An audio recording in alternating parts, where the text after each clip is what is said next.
नमस्ते, आस्था है ज्ञान चैनल में आपका स्वागत है।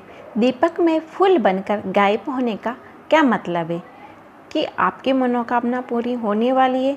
यह संकेत इस बात का होता है कि आप जिस विधि से भगवान को पूजन करते हैं, जिस विधि से भगवान की पूजा करते हैं, जिस भाव से भगवान की पूजा करते हैं, भगवान आपकी पूजा स्वीकार कर रहे हैं या नहीं। सभी के मन में कई बार एक सवाल आता है कि दिए में फूल बनकर गायब होने का क्या संकेत होता है। यदि आपके दिए में भी फूल बनकर गायब हो जाता है तो इसको कई लोग समझते हैं कि भगवान ने आपकी मनोकामना सुन ली है और भगवान उनकी मनोकामना को पूर्ण भी कर रहे हैं। लेकिन बता दें कि आपका को ऐसा नहीं समझना चाहिए। दिए में फूल बनना इस बात का संकेत होता है कि भगवान ने आपकी पूजा को स्वीकार किया है।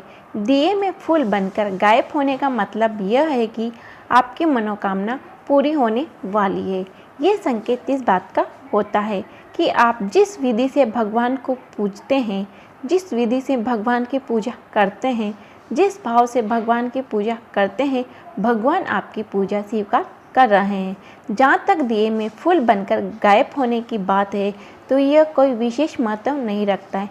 महत्व सिर्फ इस बात का है कि आपकी पूजा को भगवान सिर्फ स्वीकार कर रहे हैं। दिए में फूल बनना उसी बात का संकेत है। दिए में फूल बनकर गायब होने का मतलब क्या है, इसे समझने के लिए मान लीजिए कि आप तपस्या कर रहे हैं और तपस्या करते करते आपको भगवान ने दर्शन दे दिए हैं। अब दर्शन के बाद भगवान ने आपकी इच्छा के अनुसार आशीर्वाद देकर गायब हो गए हैं। ऐसे में क्या आप सवाल करेंगे कि भगवान गायब क्यों हो गए हैं? यह भगवान का अंतर ध्यान होना ज़्यादा महत्वपूर्ण नहीं रखता है। भगवान ने आपको दर्शन दिए और आपकी मनोकामना को पूर्ण किया है, ये ज़्यादा महत्वपूर्ण है। इसीलिए दिए में फूल बनकर गायब होना भी ज़्यादा महत्वपूर्ण नहीं है। महत्वपूर्ण यह है कि आपके दीपक में फूल बना है। इस दुनिया में जो भी चीज़ बनी है उसका अंत अवश्य होता है। इसीलिए दीपक में फूल बनकर गायब होना एक सामान्य घटना है। ऐसा होना ईश्वर पर के रुष्ट होने या प्रसन्न न होने का कोई मतलब नहीं होता है। आपके दीपक में फूल बनना है इस बात का संकेत है कि ईश्वर ने आपकी पूजा को स्वीकार किया है। इसीलिए यदि आपके दीपक में फूल बनकर गायब हो जाता है तो अपने मन में किसी भी प्रकार की शंका ना करें।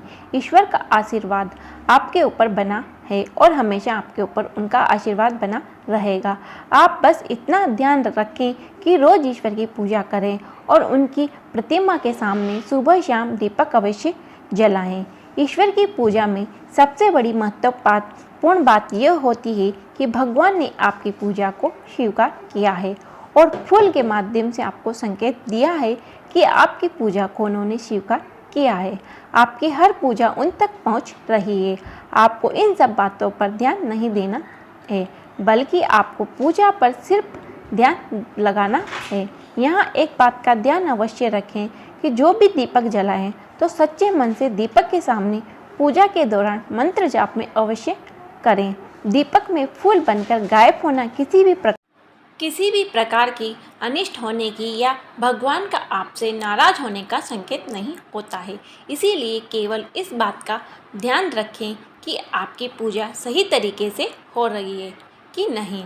एक दिए में दिन में फूल बनना और दूसरे दिन में नहीं, इस बात को लेकर मन में ना सोचें। अपने मन में बस इस बात का ख्याल रखें कि आपको जीवन में जो लक्ष्य हासिल करना है वो आप प्राप्त कर सकते हैं और इसमें भगवान आपकी मदद कर रहे हैं। पूजा के साथ साथ आप इस बात का भी ध्यान रखें कि हमेशा अपने जीवन में अच्छे कर्म करें, किसी दूसरे व्यक्ति का दिल ना दुखाएं। इसके साथ साथ न ही किसी पर मिथ्या आरोप लगाएं। आपको सिर्फ कर्म करना है, फल की चिंता आप ना करें, इसे ईश्वर पर ही छोड़ दें। इस बात का ध्यान हमेशा रखें कि अपना कर्म करते रहें। जीवन में कर्म के बिना कुछ भी हासिल नहीं होता है। ईश्वर भी उन्हीं लोगों की मदद करता है जो अपने जीवन में कर्म को ध्यान में रखते हुए अपना कार्य करते हैं। ऐसे लोगों को ईश्वर की कृपा से जीवन में सफलता अवश्य मिलती